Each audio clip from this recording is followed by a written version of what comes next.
Segunda Carta de Pedro, capítulo 1. Eu, Simão Pedro, sou servo e apóstolo de Jesus Cristo.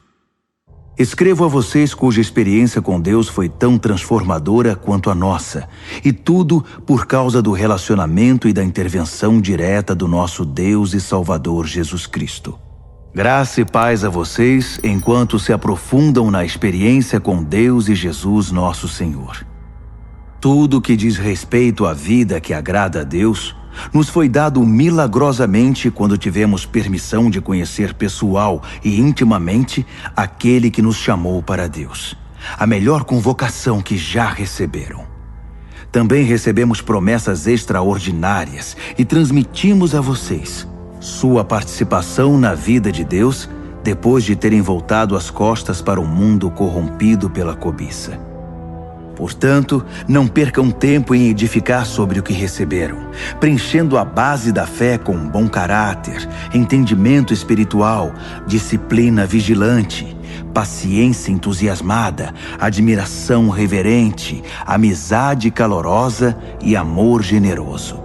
Cada dimensão interagindo com as demais.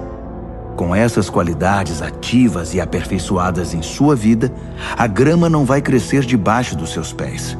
Nenhum dia passará sem sua recompensa enquanto vocês amadurecem na experiência com o Senhor Jesus.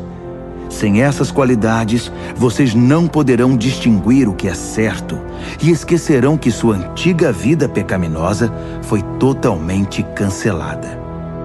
Então, amigos, confirmem o chamado de Deus a vocês, que foi escolha dele. Não abram mão disso. Façam isso agora e terão vida sobre um terreno firme, com ruas pavimentadas e o caminho aberto até o reino eterno do nosso Senhor e Salvador Jesus Cristo. Ainda que vocês conheçam toda a verdade e a pratiquem sempre, o prêmio é tão grande que não vou deixar nem por um minuto de chamar a atenção de vocês sobre o assunto. Esta é a tarefa de que fui incumbido, mantê-los acordados sempre. E é o que vou fazer enquanto viver. Sei que vou morrer em breve, o Senhor deixou isso muito claro para mim. Portanto, estou particularmente desejoso de que vocês tenham anotado tudo, para que depois que eu morrer, possam recorrer ao arquivo sempre que precisarem. Vocês sabem que não estávamos delirando quando apresentamos a vocês os fatos concernentes ao retorno do Senhor Jesus Cristo com poder. Afinal, nós comparecemos à pré-estreia. Vimos com os próprios olhos Jesus resplandecente com a luz de Deus, o Pai, enquanto a voz da glória majestosa disse: "Este é o meu Filho, marcado pelo meu amor e alegria da minha vida." Estávamos lá na montanha com ele e ouvimos a voz do céu. Não tínhamos nenhuma dúvida do que vimos e ouvimos. A glória de Deus, a voz de Deus. A palavra profética foi confirmada para nós. Vocês farão muito bem se não se esquecerem disso. É a única luz que vocês vão ter em tempos de escuridão, enquanto esperam o raiar do dia e o surgimento da estrela da manhã no coração. O ponto principal a ser lembrado é que nenhuma profecia das Escrituras é assunto de opinião particular. Por quê? Porque não é algo produzido no coração humano. A profecia resulta da ação do Espírito Santo, que impulsionou homens e mulheres a proclamar a palavra de Deus. Segunda de Pedro, capítulo 2. No entanto, havia também profetas mentirosos entre o povo, assim como há mestres mentirosos entre vocês. Eles provocam divisões destrutivas, jogando uns contra os outros, e como cachorros mordendo a mão de quem deu a eles a chance de ter sua vida de volta. Eles se lançaram numa ladeira, escorregando para a destruição, mas não sem antes recrutar uma multidão de seguidores iludidos que não conseguem distinguir a mão direita da esquerda. Eles dão má fama ao caminho da verdade. Só se preocupam consigo mesmos e jamais dirão nada, nada que traga algum benefício. Só querem explorar vocês. É lógico que não ficarão impunes. Eles caminham para o precipício, porque Deus nunca esteve do lado deles e não permitirá que essa situação continue indefinidamente. Deus não deixou escapar nenhum anjo rebelde, mas os enjaulou no inferno e ficarão ali até o dia do juízo. Ele também não deixou passar a maldade do mundo antigo. Providenciou o dilúvio para fazer a limpeza, resgatando apenas 8 pessoas. Noé, a única voz de justiça, era um deles. Deus decretou a destruição das cidades de Sodoma e Gomorra. Tudo o que restou delas foi um monte de cinzas. Uma advertência terrível para qualquer pessoa dominada pela maldade. Mas Ló, um homem bom, quase enlouquecido pela imundície e pela perversão sexual daquelas cidades, foi resgatado. Cercado de podridão moral dia após dia, aquele homem justo vivia em aflição constante. Pois Deus sabe como resgatar os justos dos ataques malignos e como manter os ímpios na mira até o dia do juízo. Deus está especialmente irado contra esses mestres que vivem na imoralidade, viciados numa vida decaída. Eles desprezam as autoridades verdadeiras, preferindo seguir seus instintos e governar a si mesmos. Egocêntricos e insolentes, não hesitariam em difamar a mais esplêndida das criaturas. Nem mesmo os anjos, superiores a eles em tudo, ousariam difamar os outros diante de Deus. Eles não passam de animais selvagens, predadores por natureza. Mas assim como abatem os outros com suas blasfêmias, também serão abatidos. No final serão derrotados. A maldade deles vai se voltar contra eles mesmos. Eles são tão desprezíveis e viciados no prazer que vivem em orgias e se embriagam em plena luz do dia.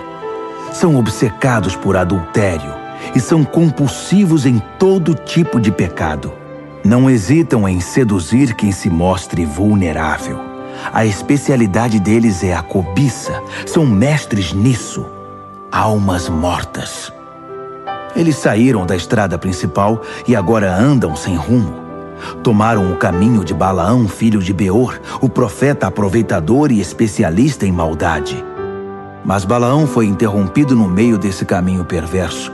Um animal falou com voz humana e evitou a loucura do profeta. Esses mestres não têm nada a oferecer. São fontes secas, nuvens de tempestade espalhadas, guiadas por um buraco tenebroso do inferno.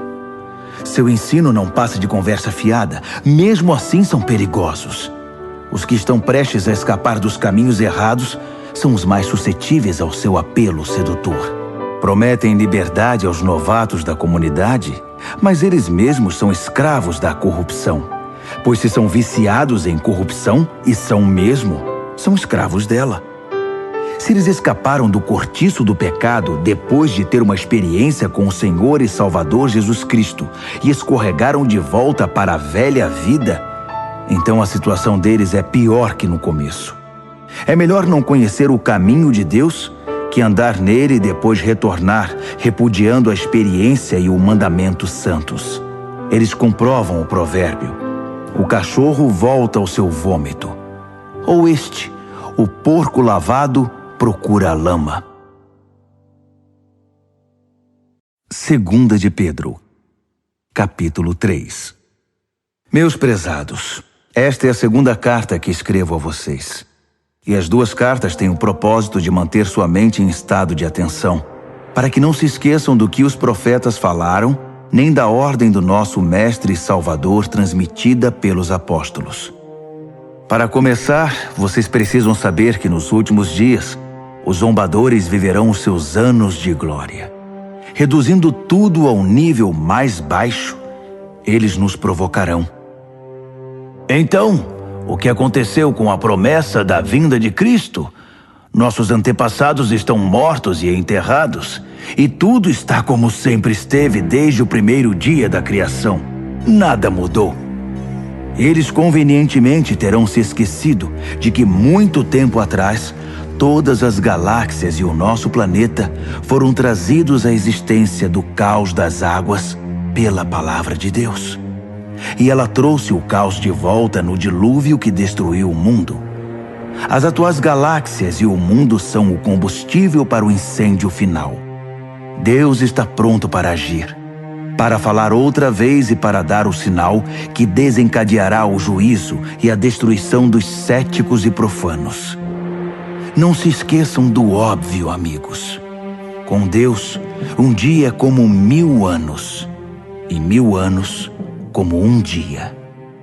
Deus não está atrasado com sua promessa como alguns pensam.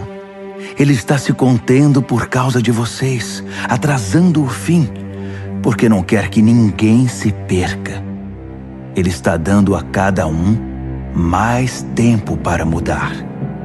Mas quando o dia do juízo de Deus chegar, será sem anúncio, como um ladrão. O céu entrará em colapso com um estrondo ensurdecedor, e tudo desaparecerá num incêndio imenso. Neste dia, a terra e todas as suas obras serão expostas ao escrutínio do julgamento. Considerando que tudo que hoje está bem e amanhã poderá não estar mais, percebem como é importante viver uma vida santa? Esperem ansiosos pelo dia de Deus todos os dias. As galáxias vão queimar e os elementos vão derreter. Mas nós mal o perceberemos, porque estaremos de olho em outro caminho, na expectativa do prometido novo céu e da prometida nova terra, todos adornados pela retidão. Portanto, meus amigos, isso é o que vocês devem esperar, fazendo o possível para que sejam encontrados vivendo em pureza e paz. Interpretem a restrição paciente do nosso Senhor pelo que ela é: salvação. Nosso bom irmão Paulo, que é muito sábio nesses assuntos, refere-se a isso em suas cartas e escreveu a vocês essencialmente a mesma coisa. Algumas coisas que Paulo escreve são difíceis de entender. Pessoas irresponsáveis que não sabem o que dizem distorcem seus ensinos o tempo todo. Eles fazem o mesmo com o restante das Escrituras, mas o prejuízo será deles. Quanto a vocês, amigos, estão bem advertidos. Fiquem atentos para que não caiam ou vacilem por causa desses mestres pervertidos. Cresçam na graça e no entendimento do nosso Senhor e Salvador Jesus Cristo. Glória a Ele, agora e para sempre. Amém.